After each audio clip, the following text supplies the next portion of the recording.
What's up, guys? Welcome over here to Fishing with YakPak. What we're going to be doing in today's video is I'm going to take you guys inside of Dick's Sporting Goods here behind me, and we're going to be talking about some spawn or spring bass fishing lures. But we have a catch to this video. We have to be very, very sneaky. I'm talking like Mission Impossible, Scuba Steve's Secret Squirrel sneaky, because I've actually been kicked out of this Dick's Sporting Goods before with my wife and kids trying to film a different video. So I'm going to link that video above and below down in the description.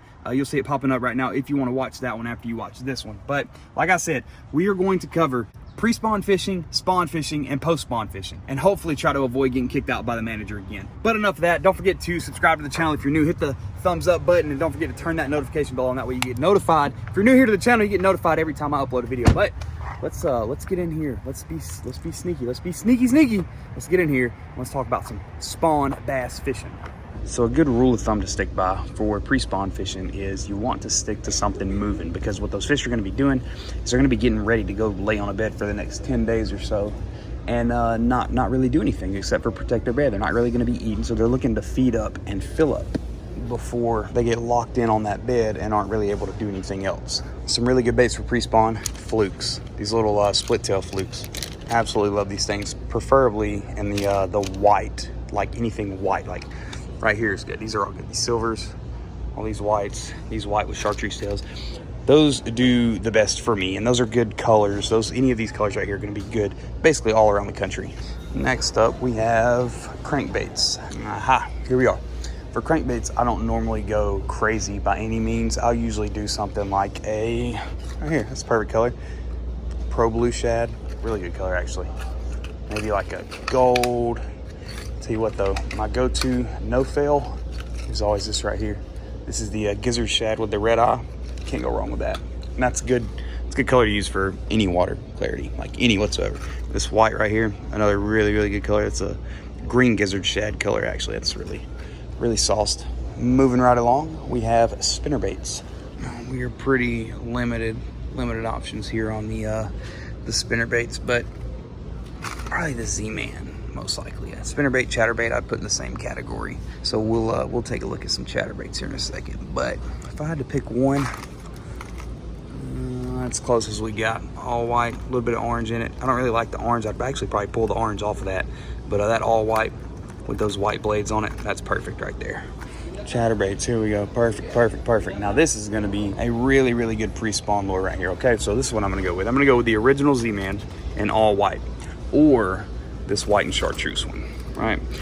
And as you can see a pattern, I like to use a lot of all white or mostly white, like 90% white. And that's just because that's what works best for me.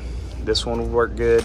This one will work good. You can fish chatterbaits like either like this, or you can put a trailer on them. I've caught plenty of fish, tons of fish, either way, with or without trailers. Next up, we have swim baits. Don't forget to check your clearance aisle for swim baits, because you never know when you're gonna run into something like this. And that's a really perfect swim bait to be using, especially on these bigger largemouth that are moving up and getting ready to select where they want to have their babies at. If they find something like this swimming around where they want to make their bed, that's game over. That's toast. Another very, very solid swim bait right here is the Mike Buka Bull Shad, the Bull Shad Junior, actually, to be exact, in this color right here. That is, I don't even know, guys. That's phenomenal. That gizzard shad, that, and then this ghost shad, I believe, or pearl bone is what this one's called. Really, really good. I've actually had a lot of good luck recently on rainbow trout colored as well. And we don't even have rainbow trout here in South Florida. I guess it's just something that fish the bass down here have never seen, so they want to bite it instantly. But you can actually get this one cheaper on Carl's Bait and Tackle if you wanted to. It's 15 bucks here. I think you can get it for like $8 or something like that on Carl's. Don't quote me on that, but I'm pretty sure that is the case. Next up, for swim baits, anything like this, whether it be the Kitech or the Zooms, it doesn't even matter. These right here, I like to go with more of a natural color on these rather than the solid white. Now I do use solid white, don't get me wrong at all, I do. But this Pro Blue, like pearl shad or whatever they want to call it, what is that, Pro Blue, yeah. This right here gets me the most bites and the biggest bites. We've also got the Strike King Rage Swimmers right here, and these are actually like my favorites of all these little swim baits like this. The Strike King Rage Swimmers, they seem to hold up more and longer.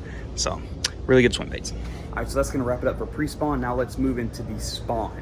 All right, off the rip, we've got the Rage Tail Rage Menace, the baby, actually it's a baby menace, but this is gonna be perfect because it's a smaller profile bait, and what that's gonna mean is you're going to be able to see that largemouth when it inhales that lure. You're going to be able to react to that really, really quick, which is exactly what you want. You want to be able to react literally as fast as you can react, because that fish is going to inhale that lure and then spit it out as fast as it realizes it's not an actual threat to their bed. One Scuba Steve top secret lure that you can use to catch a lot of bedding largemouth is something like this, these little hair jigs right here. Down here in South Florida, they're called pompano jigs or peahawks for like peacock bass, but largemouth love/hate these things. So if you can find them, pick you some up, and I guarantee they're going to catch you some bedfish. All right, next up, we're going to go with something along the lines of like a kind of like a speed worm, something like this, or something like a bigger worm, a little bit bigger of a Senko, something in a all white color, or if not white, a really, really bright color, for example, pink, or that blue down there, this really vibrant orange, myrtleite, chartreuse, anything that you're going to be able to see, right? So these right here would be perfect, okay? And what you can do with these is in the spawn, you don't necessarily have to really worry about the fish, you know, seeing and thinking, oh, that, you know, that doesn't look like a real worm or whatever the case is. Because like I said, all they want to do is keep that threat off their bed. So what you can do with these is if you're getting absolutely tore up by fish, they're just not committing to it, cut it in half. And that way you've got two different baits, but you got a little smaller of a profile. And that's why I always say it's easier to downsize if you need to, but you can't, it's like impossible. You can't upsize. So buy bigger baits, downsize them as needed versus buying smaller baits and then wishing you had bought bigger baits when the fish are basically telling you they want bigger baits. Another really solid thing is we actually have two right here. Don't think you can't throw something like this on a largemouth's bed and them not eat it, because that will absolutely drive them crazy. If they see something that looks exactly like a fish sitting on their bed, they're gonna get pretty pissed about that. But this right here, this solid white, the sweet beaver, that is a really, really killer bait to throw, especially you're gonna have, when you've got it sitting there on that bed, all these little appendages right here, you're gonna have them flapping around in the water. Really, really good bait. And also you turn right around, we've got the, I've actually used these, I think in like 2016, 17 time frame, and I caught a couple off a bed with this, but you'll be able to see that white and that chartreuse in whether it be clear type water or that tannic stain type water. That's something that you should be able to see really, really good. I think we've been spotted. We got to bounce. Woo! That was a close one, guys. It was a close one. One of the people that were working there was like, "Hey," I was like, "Oh God!" I think they're probably talking to me. But thankfully, I didn't see the manager there. Thankfully, he kicked me out last time. He wasn't too happy. He wasn't too thrilled. But don't forget to throw a fat thumbs up on this video if you enjoyed it. Hopefully, you guys got some very key information, some good information, and hopefully, what I provided you today you will be able to go out and catch a fish, not only a fish, but your personal best bed fish this year, this spawn season. I know here in South Florida, it's been a really weird spawn season once again.